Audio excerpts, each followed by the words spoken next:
I'm James Hughes, bioethicist and resident technoprogressive. And I'm Nir and J, philosopher and resident Luddite. And you're listening to Prosthetic Gods, an optimist and a grump on tech, a podcast where we explore the social, ethical, and political impacts of emerging technologies.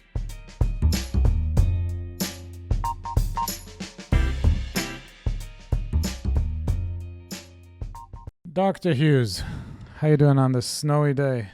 I am politically depressed as usual, but this is all the more reason to dive into the complex philosophical issues of fantasy and speculative fiction. Philosophical escapism, one of our fortes. Yes, it's part of our. What did the Soviets call it when they passed around samizdat? Yeah, it's part of our samizdat. I don't know. You would know. Yeah. Well, the samizdat's a Soviet dissident word, so you need to give me credit. I know the dissident language. There you go. You'll get in trouble with your friends from the DSA. That's right. Yeah. So Dr. Hughes and I are talking about Pluribus today, the remarkable new show from the makers of Breaking Bad and Better Call Saul. Jay, do you want to give us a summary of the basic premise? Yes. Well, let's start with some prehistory before we get to Pluribus, because Pluribus is a show about a hive mind, which has a venerable history in speculative fiction. And there are probably examples that go back quite a long way, but the ones that come to mind easily for me, Zamyatin, who was a Soviet dissident, wrote a novel called We in the 1920s, which eliminates the first person pronoun and basically is a description of a dystopian impression of a communist society where people aren't allowed to think as individuals anymore. Not exactly a hive mind in the technological sense that we're thinking about today, but when you get to something like the 1950s, again, communism is a stand-in in fiction for, or hive minds are a stand-in fiction for communism.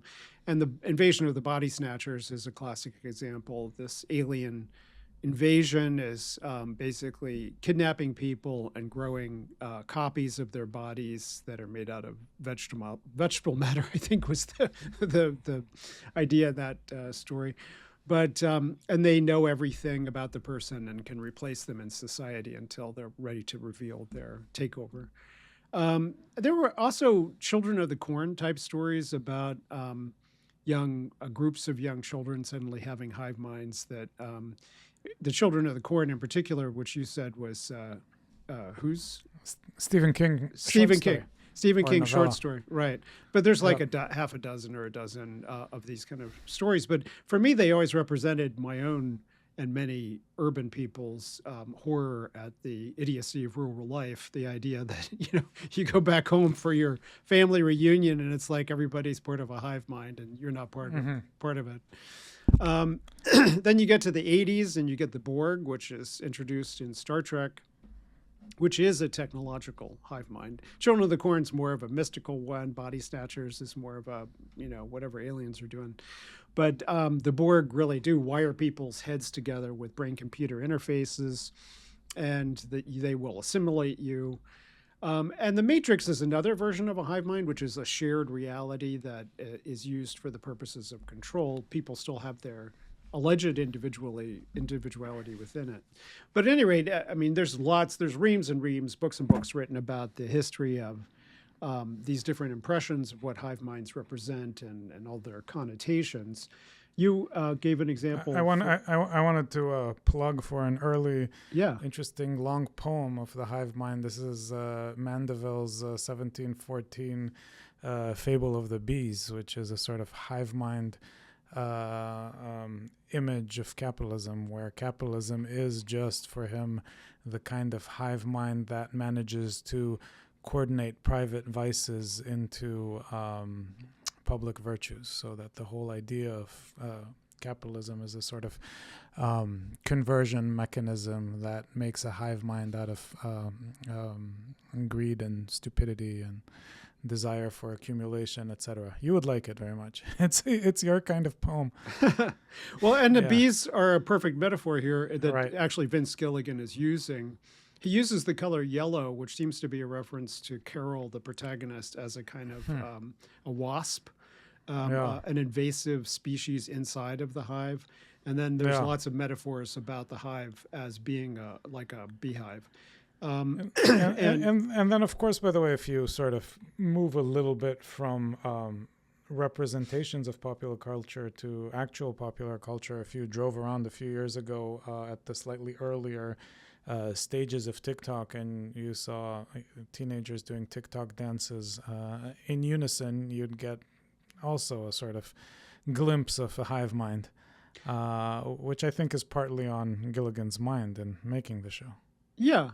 I mean, as we'll talk about, the theme that human beings need connection, that there is no such thing as a real individual, and that we all are always embedded in social life, one way or the other, social mental life. Yeah. And that some of our rituals, like collective dance and collective song, have been ways to bond people together for building trust and in-group attention, in-group attentiveness, so that we could exist as a species. So this goes back a very long way. It's keyed into our mammalian psychology that we want this kind of bonding, but how much do we want? That's the question posed by the show. And what's the cost of a lot? Right. Yep. So the plot of Pluribus starts with the receiving of a radio signal, which is some 80 seconds long or something like that. Once it's decoded, it turns out to be 4 chemical signatures that are supposed to be created together and to create some kind of organism or virus or something, which they do it in a military high security facility. The people who build this virus, but not high security enough, because of course it infects one person and then that person infects everybody else. And it seems to have a mind of its own. It seems to have intents and purposes of its own that we don't understand at the beginning of the story at any rate. And it quickly, covertly takes over the world until it reveals itself about a month later by flying jets with chemtrails that are dropping virus particles all over the world, and everybody gets infected except for 13 people. And our protagonist, Carol, is one of these 13 who's immune to the virus. And she discovers this when the virus takes over the world. Her partner gets eaten by the virus right before she dies, her wife. And she discovers when she gets to the hospital, everybody wakes back up from their viral infection and they're all part of one hive mind. And so right off the bat, we know what's going on. And then she goes home and she talks to a guy who is in Washington, D.C., and the TV is only for her because she's the only person in North It's the president. Right. Yeah, well, she thinks it's the president. It turns out to be some undersecretary of agriculture because he was the only guy in a suit who was still alive. But yes, he's talking directly to her because all of television at this point is only for her. She's the only non-hive mind connected person in the entire northern. So the effect of the virus for the listeners who haven't watched yet is to unify all individual consciousnesses except for 13 people into a hive mind or one consciousness, and as a result, all the individual bodies who no longer view themselves as individual persons know what everybody else knows. So, every janitor is also an astronaut, and every astronaut is also a janitor and a teacher and a poet and so on. Right. Which is brilliantly illustrated by scenes where a character will be walking from apparent poverty and be doing one thing without any verbal coordination with a bunch of other people doing one thing, then get in a bike, drive to an airport, get in a plane, get in the pilot's seat, and fly a plane. And then, they know how to do everything. They can do surgery, et cetera, et cetera. Right. And the process of joining, just so we sketch out the plot, the process of joining had a cost, had a good number of people. I don't remember what it was. 880 million. 880 million. That's a lot of people. Yeah. I gotta 10% of the people on the planet died when this happened. Yeah. So talk about breaking some eggs, right? In the process of joining, 10% of the population doesn't survive the joining. I guess we should say a word about spoilers. This is, I'd say, watch out for spoilers. But the truth is, this is not a profoundly plot-driven show. It's an idea-driven show. I'm not sure how meaningful it is that, Jay and I are giving spoilers. Right. Is there will fair, be Jay? spoilers if you're really worried about that. But the only Yeah. thing... I think the only thing that's really a big spoiler, which I will be talking about, is what the virus's intent seems to be. Because when it makes a big difference. We don't know that yet. So that would be a theory, Yeah. no? Or do we know that at the end of the first season? I think when she says that we need to pass this virus on, and that they're building an antenna to do that. That seems to there is, at least if it's not the intent of the virus, it is one of the subsidiary goals of the virus to spread itself. So it's part of. Yeah, that's the subsidiary goal of all viruses. Right. So in that sense, if you've taken biology, it's not a spoiler. That's right. So we have many philosophical issues that are raised by the show. It's an incredibly rich text. But one is the consequentialist problem that's raised in the second episode, because Carol meets members of the hive, and every member of the hive is connected with every other member of the hive, and they no longer have personal identities. But she is sent a woman who looks like the kind of woman that she would be romantically interested in. And turns out she is, in fact, romantically interested in this kind of woman.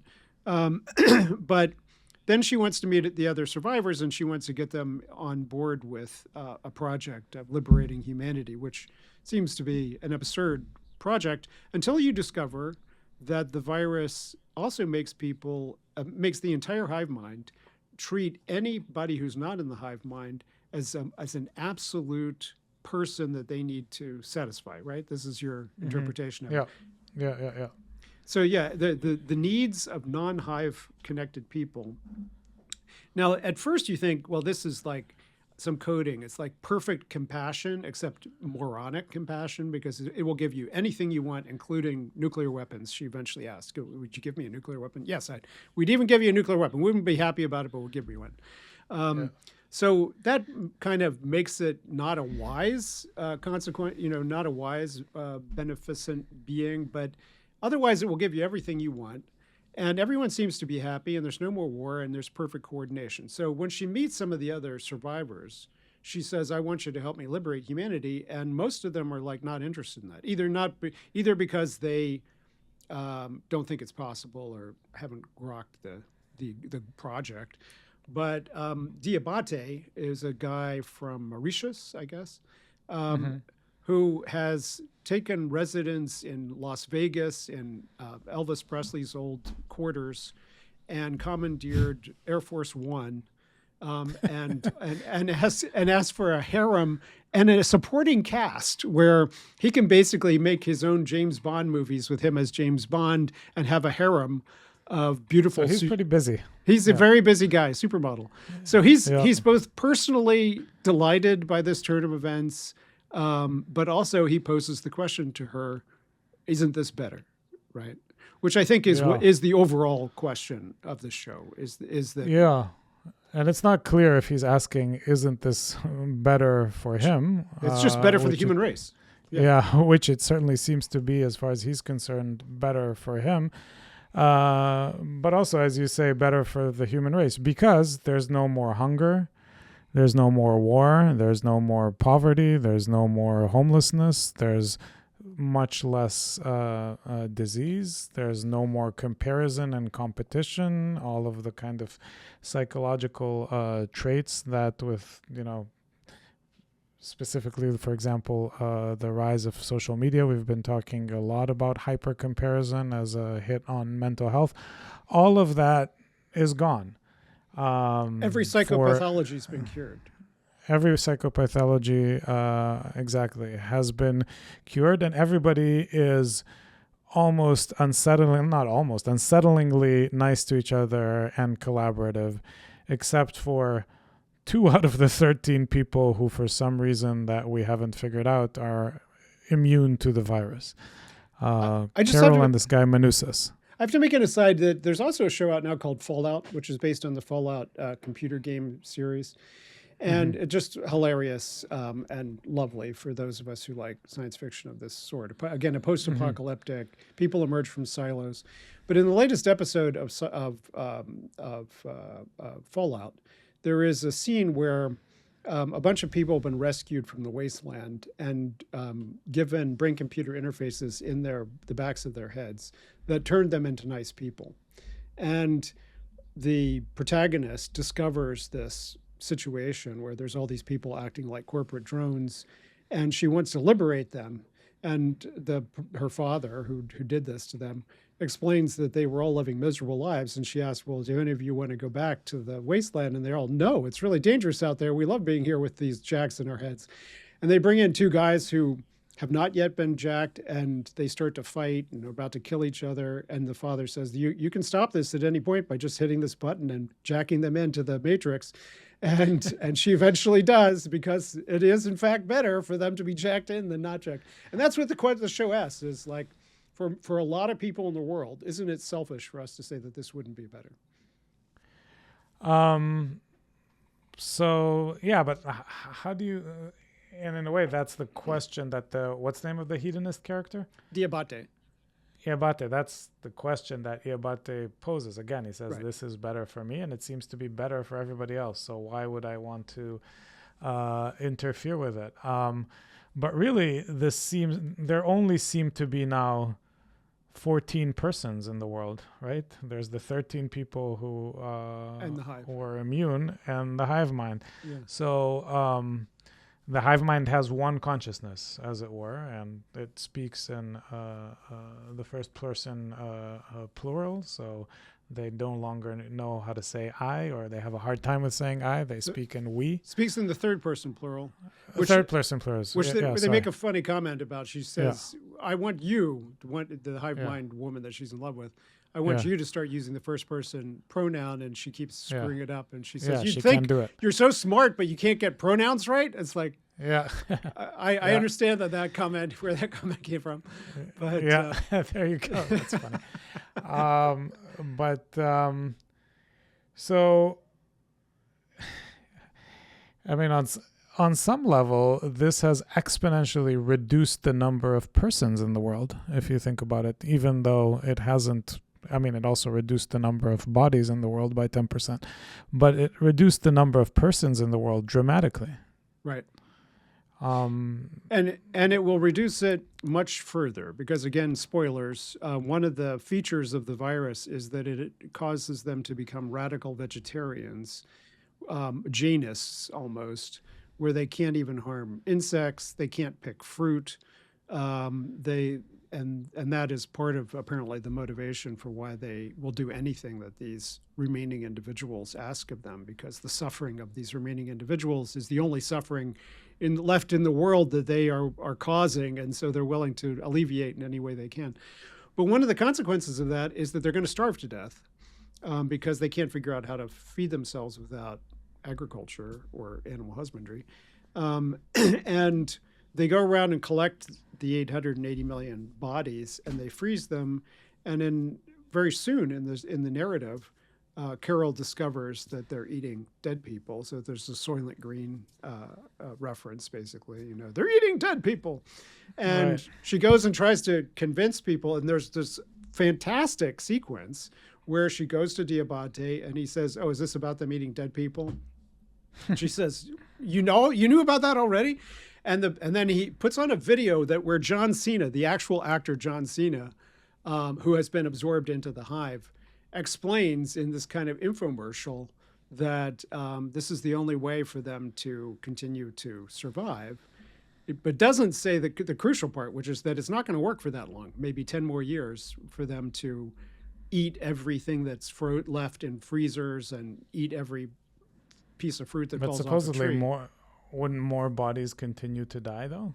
They will continue to eat themselves, and you presume that they'd be, that any animal that collapses, like roadkill, where they shouldn't have a problem with eating roadkill. But anyway, they're Diabate and the other survivors have been trying to help them figure this out, if there's some way for them to survive.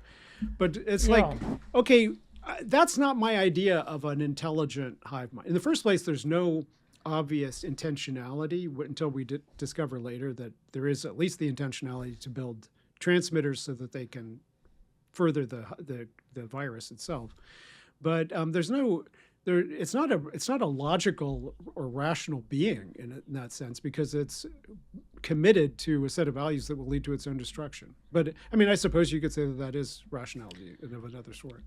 Yeah. Also, you would hope that if it had all the world's greatest intelligence, they could figure out a way to make synthetic foods that didn't depend on eating dead people. Yeah, my expectations of what a super intelligent, I mean, that's the other thing, the kind of the technology of what it means to be a super intelligence. They obviously can aggregate statistics immediately, quickly. So like they know, they can feel and tell you about things that are happening to bodies on the other side of the planet through the connection that they have, which appears to be radio mediated. Because another character, Manusos, in Paraguay, he discovers the radio channel that they're communicating on, and he wants to come up with a plan, and this probably is season 2, where they're going to come up with a plan to try to disrupt. Do you think the 13 people are a risk to the hive mind, though? Like, I mean, as I was watching it, part of me was asking, is there an option for the hive mind collectivity to coexist with the 13 people? I think the 13 people are a risk in the sense that any one of them having the temper tantrum that Carol has twice. Carol's first temper tantrum causes the entire hive mind to have a seizure, which she's later informed kills 11 million people. Mm-hmm. And we don't know how many her second temper tantrum has. Is that, by the way, the death of 11 million people, or 10% of the population, and the earlier number, is a big deal for us, a huge deal for us, a gigantic deal for us, because we have a concern for persons, and we have this sort of Kantian inflected religious idea of every person is an entire universe unto themselves, etc. But for a hive mind society, that is not axiomatically true. Even the temper tantrums are not the same. I mean, Carol is, devastated when she finds out that her temper tantrum causes that kind of damage to the hive mind, but the hive mind people, not so much. Right. For the hive mind, it's like shedding some skin, or and making some food also. An ordinary biological process. In this case, traumatically.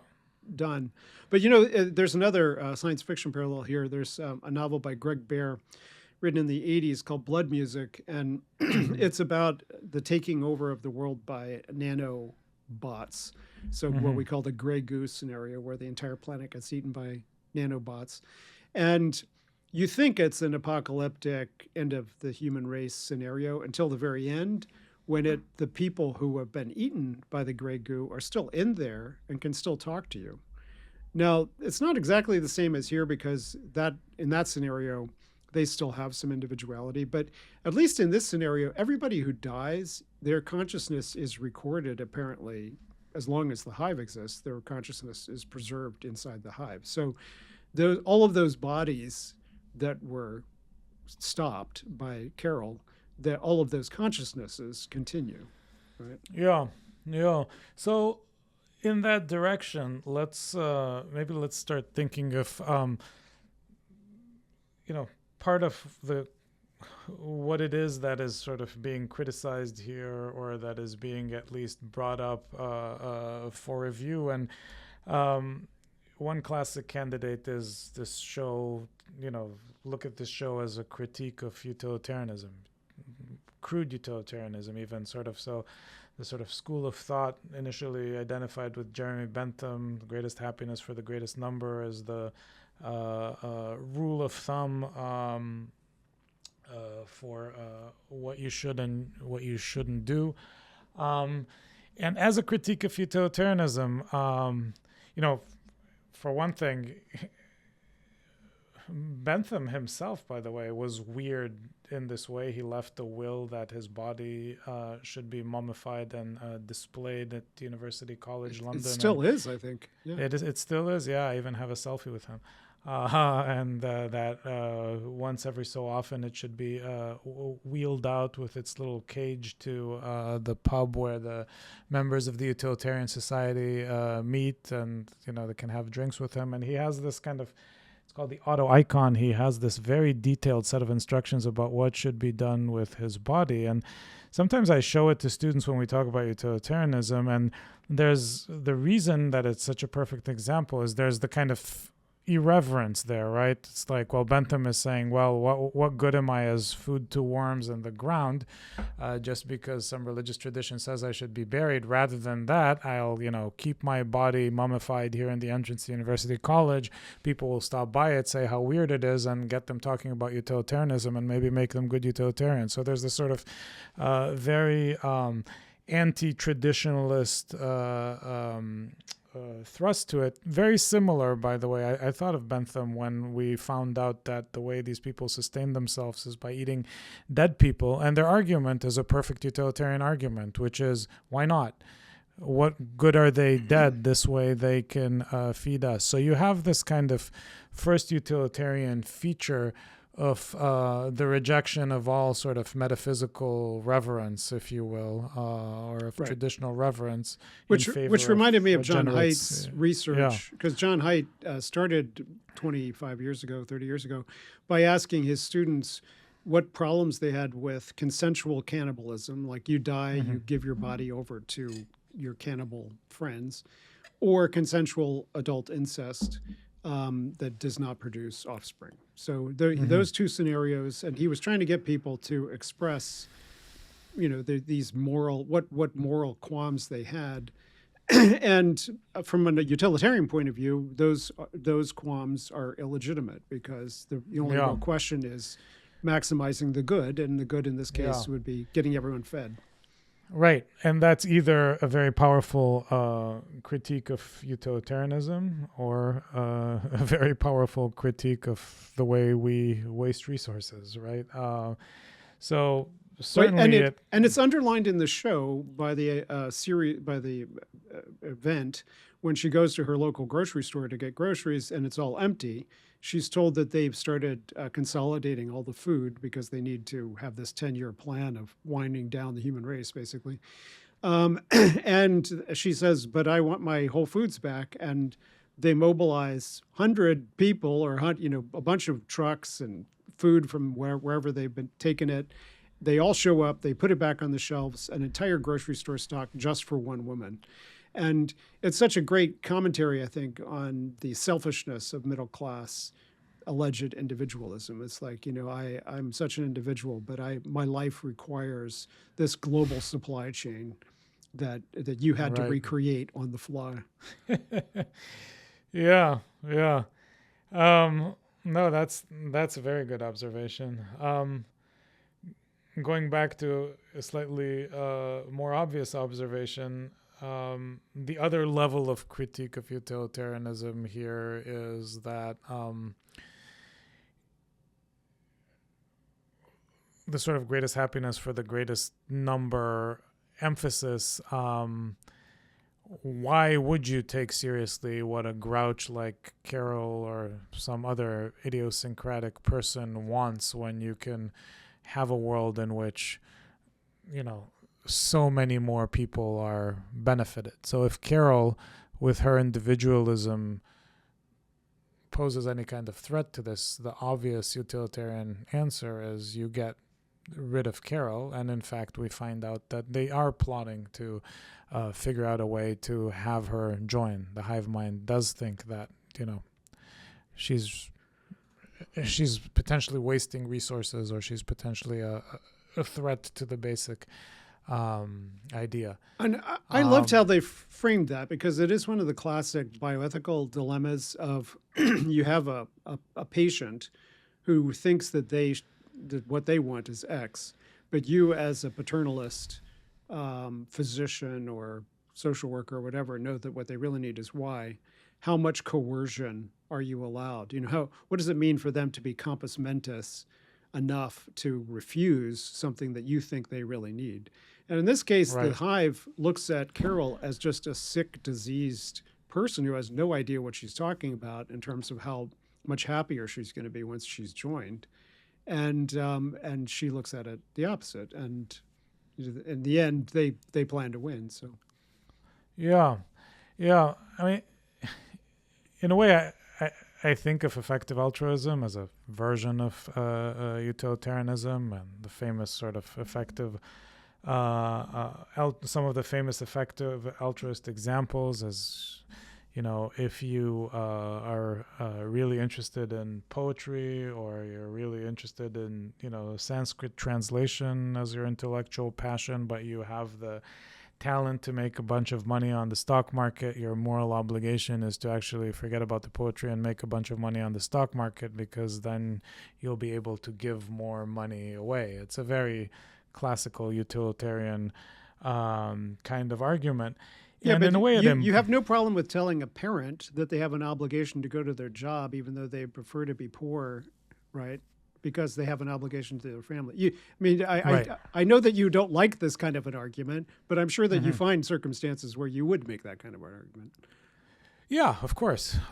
But I like the second version of the argument because it states a far more communitarian set of commitments, namely to your close circle. Which you should I think only it's have fine. commitments to your close circle, not to the humankind as a whole. They basically they Okay. they should Just want to be clear. Yeah. Well, I want to be clear too. They should fade. You should have stronger commitments, much stronger commitments. I'm not a utilitarian.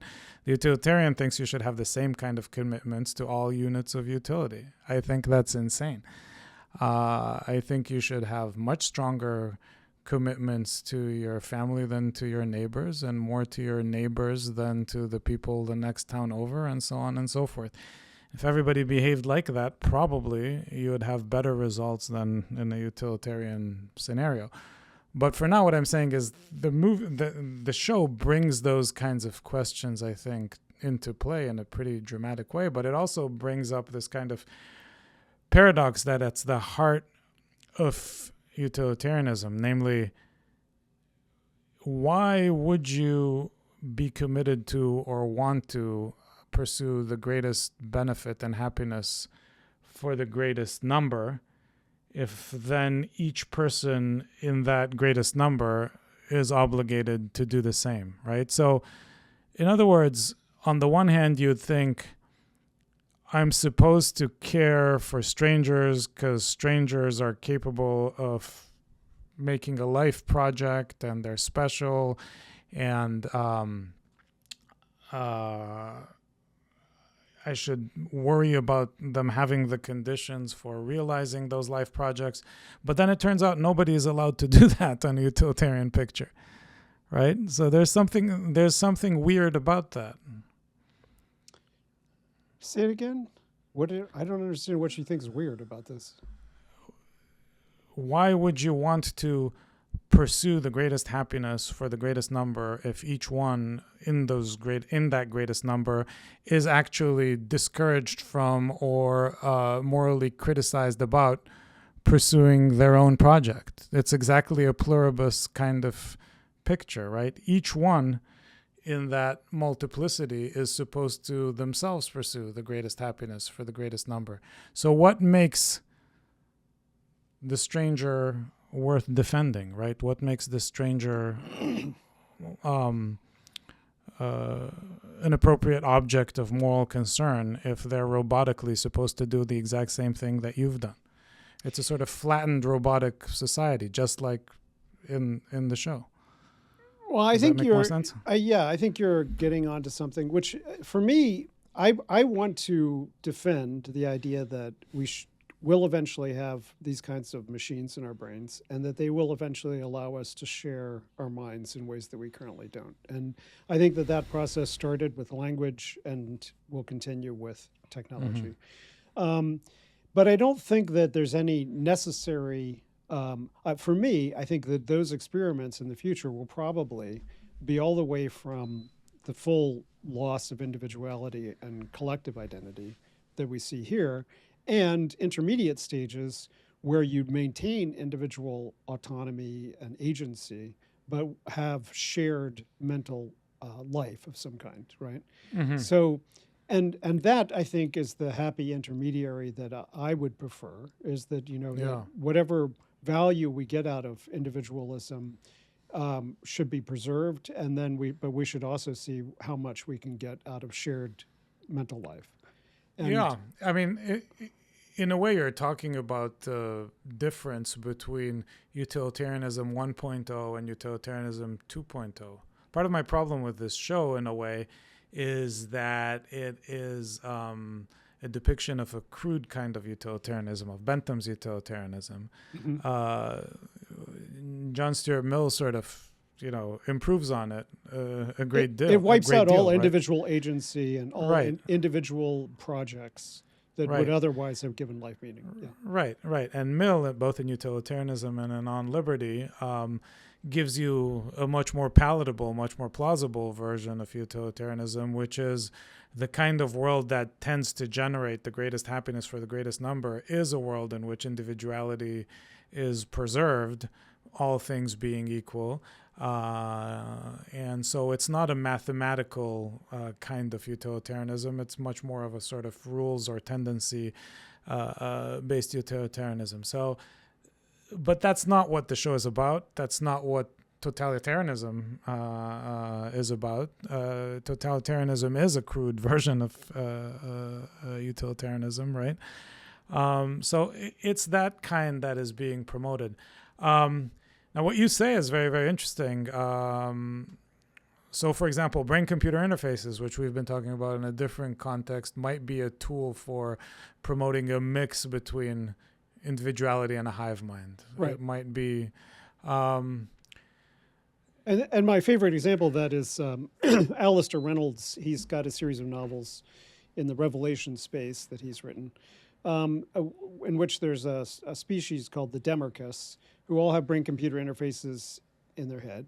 And the focus of those devices is to summarize everything that they're thinking and everything they want, all of their individual agency, as an automated citizen module, basically, that is then being asked to vote on everything that's happening in their community all the time. So there's so many votes taking place that you can't possibly consciously monitor or intervene in them. But your module is kind of summarizing what you would think and voting on your behalf. That's one kind of shared mental life. But you could also imagine that, you know, just like instead of having 100% of your brain filled up with the hive, it's only 20%. And so you always know what the rest of the hive is doing, but you also have your own part of your brain that's working. I mean, that's the way I imagine it could be. Yeah. Well, it's interesting because taking off from there, you could certainly interpret the show in parallel, not so much as a critique of rudimentary utilitarianism, but as a commentary on our increased level of interactions with AI models. Right. A large language model is a hive mind in some basic way. It's a statistical average of the internet. We are interacting with them more and more. We, as it were, brainstorm. When we brainstorm for an article or for preparing for a podcast episode with ChatGPT or with Claude, we are actually talking to a hive mind, right? We're sort of querying the average knowledge of the internet. When you add on to that the fact that increasingly younger people are entering into relationships with chatbots, those are statistically and from the point of view of code, relationships with a hive mind. Maybe by the way, they're so attractive because our relationships with each other suck, but they kind of are relationships with a hive mind. did your article with Cody on sycophancy, is that getting published? Yes, it's Okay. getting published in AI and Ethics. Cody Turner, our previous postdoc, and Nir have written an article about AI sycophancy. But there's a wonderful sycophancy interaction in the course of Pluribus, where she calls in a member of the hive to chat with her, and she says, "Do you know my novels?" And she says, "Oh yeah, of course we know your novels," because every one of her fans has been eaten by the hive, and she was a popular fantasy writer. And so she says, "Well, which part of my novels do you like?" And they say, "Oh, we love everything about your novels." Right? Because there's somebody there in that hive mind who likes each novel, right? Right. Yeah, there's somebody in there who likes every single thing about her novels. Except then she says, "Well, what did my ex-wife think about my novels?" And it turns out that the ex-wife actually didn't like her novels and didn't tell her that, and was hiding that from her. The ex-wife was her literary agent also. Who's also her literary agent. So she was benefiting from gaslighting. She helped make money from the. Yeah. Yeah. So that's a fascinating point that you raised, because I was going to ask you. So Carol, the protagonist of the show, develops a relationship with this character Zosha, who's part of the hive mind, and she is clearly attracted to her, but she's also lonely. And they develop a romantic relationship. And I was going to ask you, and there's something very compelling about it and touching about it. After she causes Zosha and the entire hive to freak out, have these millions of people die, and Zosha says to her, "I need some space," by which she means I, the hive, need some space. Yeah. So they empty out all of Albuquerque, so that no members of the hive will be in contact with her. Yeah. And she spends a month. She spends an entire month alone in Albuquerque, not knowing what to do with herself. Yeah, but as I was watching that and being moved by the relationship, which was hard not to be moved by, I was wondering, I mean, is that just me anthropomorphizing the same way I would anthropomorphize a conversation or a friendship with an AI model? Because can you have a relationship with a member of the hive mind? It looks like a relationship, but you can't really. I mean, this is a person who knows absolutely everything about anything that anybody else knew about you, right? So she had the entire consciousness of Carol's wife, or anybody who had interacted with Carol and is still alive. All of the fans that she hated, because she was not a happy fantasy writer, but all those fans are in there. They all want to know what's happening next in the novel, so she starts writing a novel again. But they also get through Zosha to sleep with the author, and it's like everybody in the world is sleeping with the author. And she says this to one of the other unaffected people who has a son. She says, "Your son is not only your son anymore. Your son is also your president and your gynecologist." And then she doubles down on that point by asking the boy later when she meets him, what kind of speculum do you prefer to use? And he says, "Well, I generally prefer this kind of speculum." And he's like 6 years old or something. So.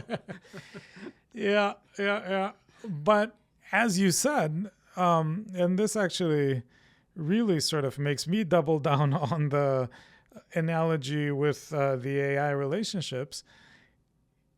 As you know, I'm very self-righteous about how awful AI relationships are. But it turns out her relationship with her wife wasn't that hot either. If she was like secretly hating on her novels and making money off of them, that's not very attractive. Even her passion project, which she thought would be her great literary, she was writing a passion project on the side, Carol. Right. And her wife was encouraging her, but it turns out that she didn't like that. Yeah, she didn't like that one either. And so this is another feature of the virus, is that it makes it unable for them to lie, but they actually do great at deception through being misguided. misguiding Carol. Do you have an example of what you mean by that? Well, they say, like when she's trying to figure out if there's a way to stop the virus or to turn it off, she can only figure that out because she asks directly and then doesn't get an answer. And she knows because it has already confessed that it can't lie to her. The fact that it won't answer certain questions is in fact an answer. So, but its ability to deceive, but then also having a moral code not to lie. It's just another thing that Vince Gilligan did to make the story a little bit more complicated, right? The fact that it's so compassionate that it's going to starve to death. That it's like what kind of rational being is that? But yeah, so at one point in the story, this character Manusas enters the plot line, and Manusas is one of the 13 people who resist the virus too, and he is much more gung-ho even than our protagonist Carol about eliminating the virus. Yeah. And so he goes through a huge amount of danger and difficulty traveling all the way from Peru, is it? Or Paraguay. Paraguay, I'm sorry. Travels up from Paraguay towards Albuquerque, where Carol is, so that he can find her, to discuss strategies of killing the virus with, or reversing the virus with. He seems to be a religious man, I think, by the way. He carries Catholic icons with him, and he sleeps in churches on the way. So he's very deeply moral. He's deeply moral in all of the bad ways that you associate with Kantianism. He's profoundly dogmatic. Right. Exactly. Right? He's profoundly he leaves money at gas stations, even though the gas is now free in this world. He won't sort of sleep in other people's houses because he still sort of holds to the sanctity of property and ownership, even though the categories no longer exist. He burns his beloved car instead of turning it over to the hive because nothing on this planet. That was profoundly offensive to me. I love that car. That was the one part of the show I couldn't watch, the horror. Yeah. Right? Yeah. And so, the thing about Manusas is that he is not a ton more likable than the hive mind.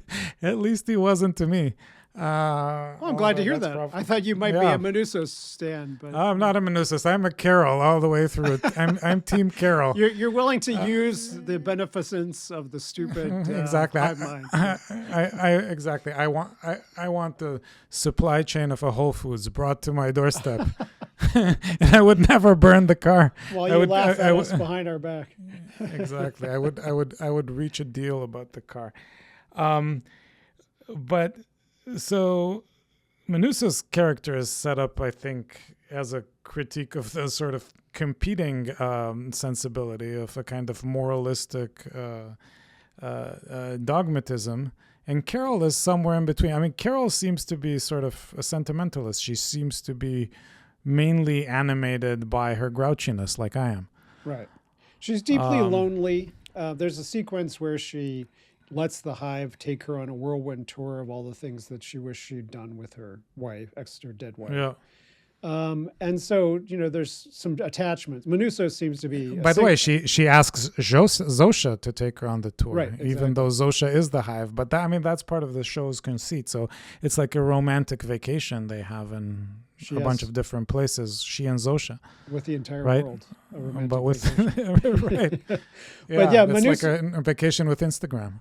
I mean, I think there are people who definitely identify with Manusas as has the kind of rigid individualism that he has. Yeah. But yes, it's definitely set up as a kind of conversation between Diabate, who's like, fuck it, I'll take everything you got, versus Manusas, who's like, don't give me anything, and Carol's trying to make some decisions along the way. Mm-hmm. Yeah, and I've certainly heard of plenty of people who And read plenty of people who identify with the hedonist character, who like, yeah, I would, be 007 and Air Force One too for a very long time before my moral instincts reawoken. All the secrets that you could find out. It's like, who killed JFK or whatever. Exactly. There's a Platonic version, by the way, of a similar idea, which is Gaiji's ring in the Republic, which amounts to the same functionally, which is this story about somebody who can wear a ring and become invisible, and what would you do if there were absolutely no consequences to your action. And that's the hedonist character in some way. Is an interesting display of that. One feature of the show that I wanted to ask you about, I think one of your and my favorite episodes was this very long episode in which there was hardly a word said, where Minusos makes his way through a jungle and through various roads. One of the most courageous pieces of television I've ever seen. Yeah. The fact that he would have an entire episode without almost any words. Yeah, so this was a very sort of meditative, abstract piece of television in what's supposed to be a blockbuster show. And I loved it. I heard plenty of people who thought it was very boring, which I also get. I actually agreed that it was boring, but I totally bought into the boring. I mean, I thought it was boring and beautiful at the same time. I think part of there's a sort of meta commentary there. I thought that our own hive mind makes it pretty difficult for us to tolerate that. Like our sensibilities, our aesthetic sensibilities, our expectations for stimuli have changed so much as a result of interacting with our own technology that it makes it pretty hard for us to tolerate that kind of episode. Do you buy that?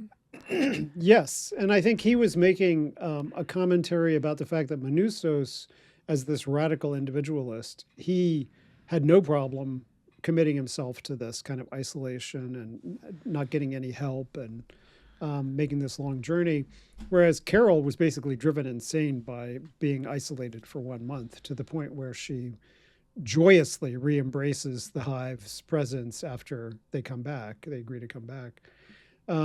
So I think that episode was trying to make that point. This is what a life of isolation in this world would look like. And I think that it was brilliantly done.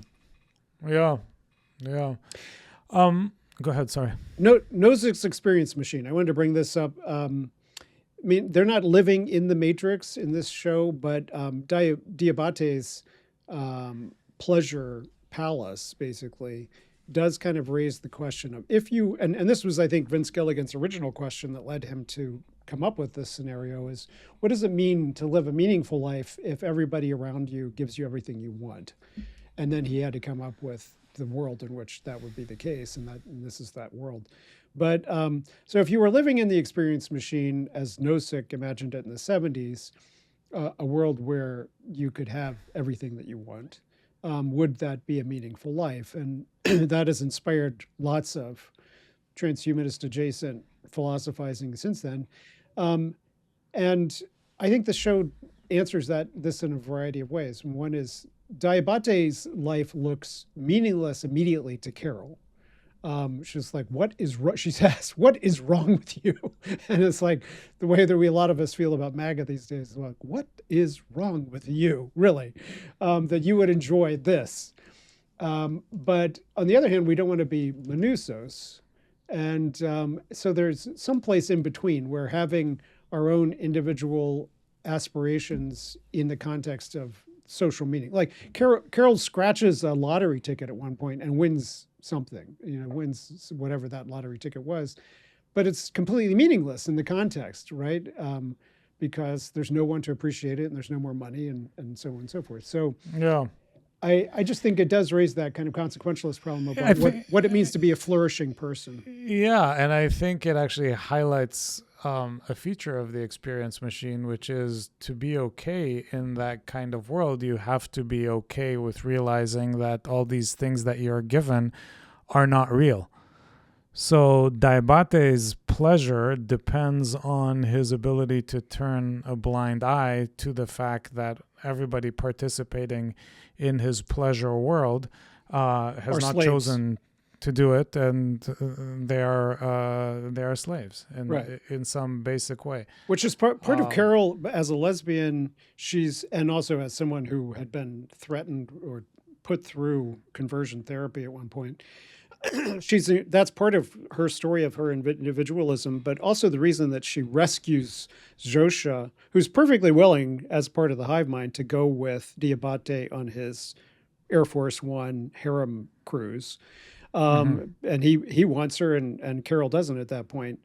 But then when Carol sees that it's basically a ship full of slaves, or sees it as a ship full of slaves, she wants to rescue at least Zosha from that. And I think that's, it does kind of play with that question of, is this a situation of consent? I mean, they tell her and Diabate that they're consenting. Yeah. Even the slave analogy might be wrong in a way, because when there's no will coming into play in Right. this scenario in the first place. Like the very idea, I mean, it more sort of I think gravitates towards some of the kind of points that Dostoevsky makes. When there's no will and there's no individuality, there's also no responsibility, right? So I'd say it's more like virtual reality. The world that Diabate has set up for himself, and his ability to enjoy it depends on enjoying it while knowing that it's virtual, which is hard to do actually, because for most of us the enjoyment of X depends on at least some possibility that X is real. Which is very much underlined by the opening of episode 3, I think, where he's playing. It looks like the beginning of a James Bond movie or part of a James Bond movie. There's a cast of hundreds in his suite in Las Vegas playing. He's playing poker with a Bond villain type guy, and he's being served by waitresses in low cut dresses and everything. And they're all just actors from the Hive. They all just have been told by him that he wants to put on a show where he plays as if he's James Bond. And it's like, I think most of us who look at that go, okay, that could be fun for like 10 minutes. But after that, that would be an incredibly disillusioning, existentialistly challenging situation to be in, to have everyone just pretend that, that you are the man. Yeah. I wanted, as I watched Carol, I was remembering, the underground man in Dostoevsky's Notes from the Underground, who's like the absolute paradigm of this kind of grumpiness. I wanted to read you a passage from it that really reminded me of her. So bear with me for a minute here. So he says, the underground man, "Now I ask you, what can be expected of man, since he is a being endowed with strange qualities? Shower upon him every earthly blessing, drown him in a sea of happiness, so that nothing but bubbles of bliss can be seen on the surface. Give him economic prosperity, such that he should have nothing else to do but sleep, eat cakes, and busy himself with the continuation of his species. And even then, out of sheer ingratitude, sheer spite, man would play you some nasty trick. He would even risk his cakes and would deliberately desire the most fatal rubbish, the most uneconomical absurdity, simply to introduce into all this positive good sense his fatal fantastic element. It is just his fantastic dreams, his vulgar folly, that he will desire to retain, simply in order to prove to himself, as though that were so necessary, that men still are men and not the keys of a piano, which the laws of nature threaten to control so completely that soon one will be able to desire nothing but by the calendar. And that is not all. Even if man really were nothing but a piano key, even if this were proved to him by natural science and mathematics, even then he would not become reasonable, but would purposely do something perverse out of simple ingratitude simply to gain his point. And that reminds me so much of Carol, you have this world which Diabate loves so much, in which all the cakes and all the goodness are presented to you. And both Carol and, in his own way, Manussos are willing to blow it up out of spite, simply to prove that they have free will. And I think Dostoevsky, puts his finger on something real there, that we have a kind of psychological attachment one way or another to individuality. The critique of both our ethics and our psychology of weird, that almost all psychology research is done on college students in the North who are white, educated, and individualistic. And I think that it is hard for us to imagine because I am certainly white, educated, individualistic, kind of weird guy. And so I am primed to reject the offer of the hive and to celebrate Manussos, at least Carol, if not Manussos' individualism. But I think that we probably have to take a step back, because I think Vince Gilligan has done a convincing job of at least a lovely apocalypse. It is still an apocalypse because they're all going to starve to death, but it's a lovely apocalypse, and I do see its loveliness. Except if it has to stop being lovely. I mean, this is a little bit sort of the tension between 1984 and Brave New World, right? And if you have a 1984 kind of totalitarianism that you hoist on people, eventually, like in Dostoevsky's story, they'll do any spiteful thing to show that they're not piano keys. If you have a Brave New World, more benign sort of, contemporary Chinese version, if you will, of totalitarianism, and maybe they're more tolerant of it. Maybe they are willing to tolerate it for longer. I'm a sufficient utilitarian to say that I hate plots that are so individualistic, where they say, oh, it's a choice between this one person and the entire planet, and I just chose this one person. I hate plots like that, right? But in this case, the question is the existence of the hive actually, and because the existence of the hive now is only one person out of, there's 12, as you said, there's 13, 14 people in the world, and one of them is the hive, right? So if sacrificing the hive in that circumstance, does it only count as one person, or does it count as 7 billion? Yeah, that's a great question. Connects to the point I was making earlier. In a utilitarian world, what is the genuine value of individual projects in a sort of hardcore utilitarian world?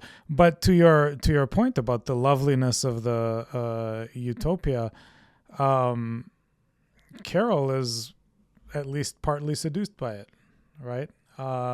She starts out closer to Manussos than she ends up. She starts out more dogmatically against it. She's overcome by the fact that Zosha is attractive, by how lonely she is, by how much, even she at some point kind of buys into some of the fun she can have with this. Well, the hive has no problem using her ex-wife's memories against her, saying, oh, this is just like that time we went to Iceland or whatever. And she keeps saying, stop using my ex-wife's memories, but they keep doing it.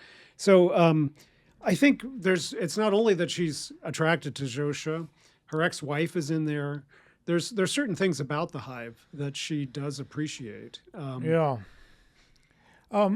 One thing that you brought up in a conversation that we had before the show, which I think is important, is any one of us who's just a normal individual has some attractions to the hive mind.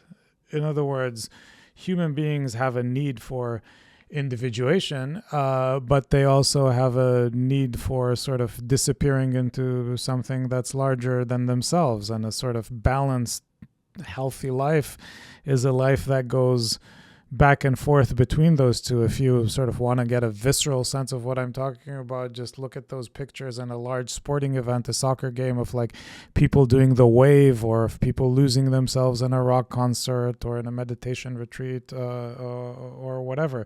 So we all, this is the old Nietzschean distinction between the Apollonian and the Dionysian, right? Apollo being the god of light and distinction, Dionysus being the god of wine, partying, and debauchery, where you lose yourself. There needs to be a balance between those, and this is a sort of thought experiment of what happens when the balance disappears. And it's an old sociological observation that there is no individuation without social embeddedness. The wolf children which there are very few actual examples of, but children who are raised without any social interaction are not capable of anything that we would call individuation. And so I think that in that context, as I said, as soon as we invented language, we began to have a shared mental life. And this idea of a hive mind is an extreme version of that, but it's on a continuum with the fact that we already share our mental life with others through words. Right. But our entire sort of process of maturing and becoming, to use Mill's language, your own person, as it were, is learning how to stick out from the primordial hive mind. Think you do. Just a little bit. Right. To think you do. How many of us actually are individuals? I mean, this is the classic question. The way you become an individual is by adopting some subcultural set of cultural indicators. Right.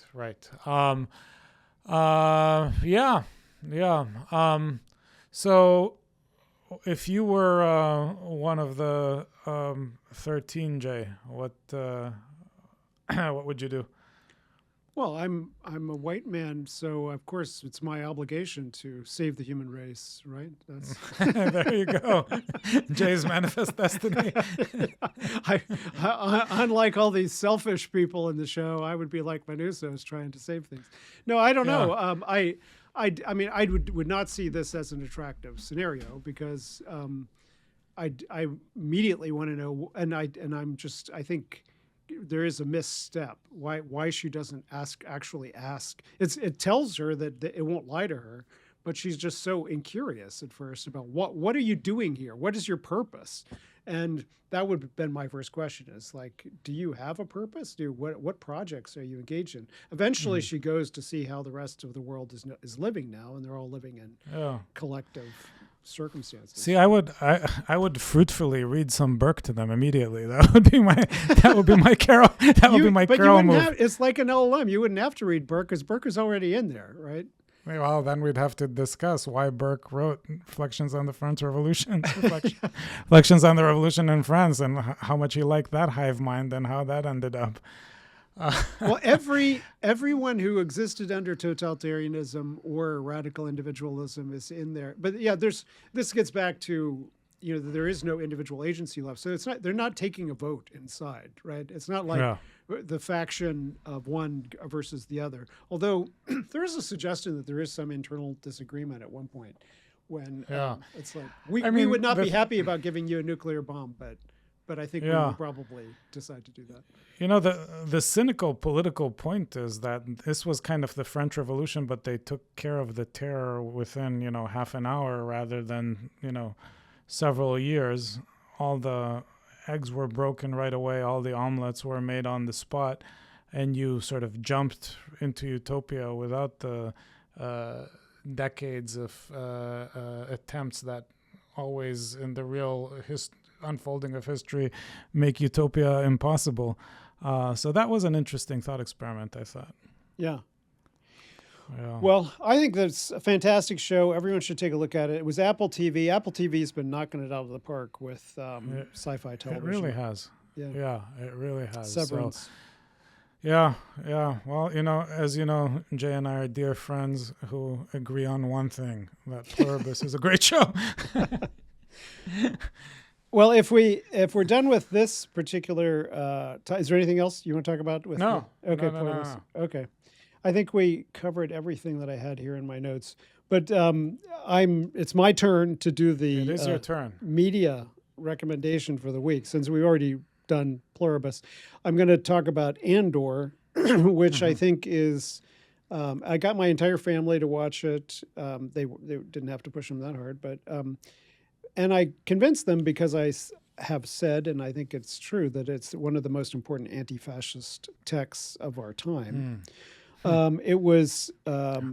How's it an anti-fascist? I haven't watched it yet. So how's it an anti-fascist text? So you could say that the Star Wars universe is already implicitly anti-fascist because you've got the Nazi-coded Sith lords and Emperor Palpatine and Darth Vader and so forth, and they walk around in Nazi uniforms, and you've got the rebels who are more of the resistance, and so it's already fascism coded.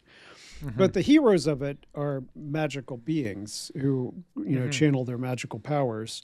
And so it's not revolutionary in that sense. But what they decided to do with Andor, and this is really the only Star Wars property that has gone in such a mature adult route. But the guy who wrote it decided to be directly inspired to make explicit reference to actual revolutionary, human, non-magical revolutionary roles that people take in the struggle against this kind of a power. So there's a guy who's kind of like the secret spy master, who's living on the capital planet. There's a woman who's a liberal political leader, a legislative leader who has to eventually defect and lead the resistance, but who's also very rich, and so she has all the challenges of being rich. And the principal guy, Andor Cassian, is a thug, basically a thief, who gets recruited into the rebellion, and he's directly inspired by young Stalin, who was also a thief and a thug. So it's got a lot of explicit political parallels. But the thing that people are recognizing right now is that basically Minnesota is our current Gorman. Gorman is a planet in the show, not to give too much away, but a planet in the show that has resources. We can't ruin 2 shows in one episode. Yeah, but Gorman is a planet that they need to mine so intensively that they basically have to destroy this planet. And they decide well ahead of time that they're going to demonize them in the press because the emperor has control of the press. They're going to send in covert agents who are going to inspire violent resistance. They're going to use troops provocatively in order to get those troops shot at or beaten by the crowd so that then they have an excuse to start mowing people down. And so basically Minnesota is Gorman in this context. And I think the various speeches that are given by different actors in the sequence, all of them have contemporary political resonance. So I just highly recommend that people take a look at Andor.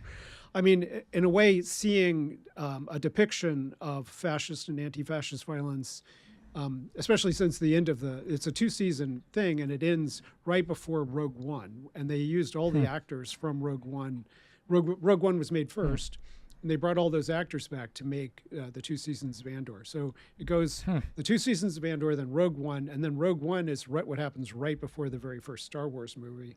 So you see eventually that, and if you know the Star Wars universe, eventually that Emperor Palpatine gets defeated and the new alliance gets set up. But this show is just about the struggle and the human sacrifices that people make. So Andor, highly recommended. I'm going to check it out. Okay, man. All right, sir. Okay. It's always a pleasure talking to you, even with your misguided views. I'm sure we'll. Yeah, well, I'm sure you can fix you. I believe I can fix you, Nir. That's why. Yeah. You're my Steve Austin. Remember that show? We can fix him. That's right. Might be cheaper than $6 million in this case. Yeah, and it would be poetic justice to fix a transhumanist like Steve Austin. Maybe we need to get you the right brain-computer interface, and then I can just flip a switch, and you'll agree with everything I say. That's right. The little Burke in my brain would bat them all away. Don't worry. Okay, well, you have a good week, sir. You too.